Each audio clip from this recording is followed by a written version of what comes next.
ড্রাগে আসক্ত অভিনেত্রী, শিক্ষার্থী ও উচ্চবিত্ত।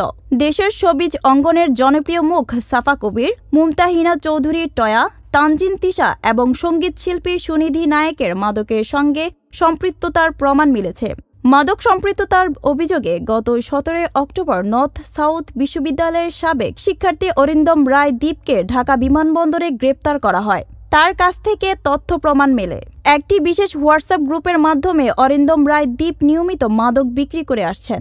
দীপের হোয়াটসঅ্যাপ গ্রুপে নেটাঙ্গনের জনপ্রিয় মুখ সাফা কবির, মুমতাহিনা চৌধুরী ওরফে টয়া, তানজিন তিশা এবং সঙ্গীতশিল্পী সুনিধি নায়েকের নামে সেভ করা কয়েকটি নাম্বার থেকে নিয়মিত মাদকের অর্ডার দেওয়ার অকাট্য প্রমাণ পাওয়া গেছে। মাদক সংশ্লিষ্টতা নিয়ে তোলপাড় চলছে শোবিজ অঙ্গনে।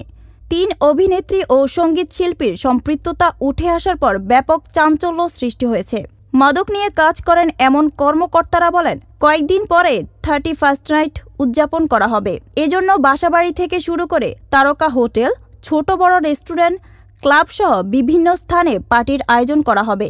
রাতভর এসব আয়োজনে পার্টি ড্রাগে ব্যবহার হবে। মাদকদ্রব্য নিয়ন্ত্রণ অধিদপ্তরের ঢাকা মেট্রো উত্তরের সহকারী পরিচালক রাহুল সেন বলেন, শুধু ওই অভিনেত্রীরা নন, আমরা আরও অনেকের সম্পৃক্ততা ও বিস্তারিত পেয়েছি। সমাজে হাই প্রোফাইলে অনেকেই জড়িত। এসব নিয়ে তদন্ত চলছে। তদন্ত শেষ হলে আমরা তাদের বিরুদ্ধে আইনি ব্যবস্থা নেব।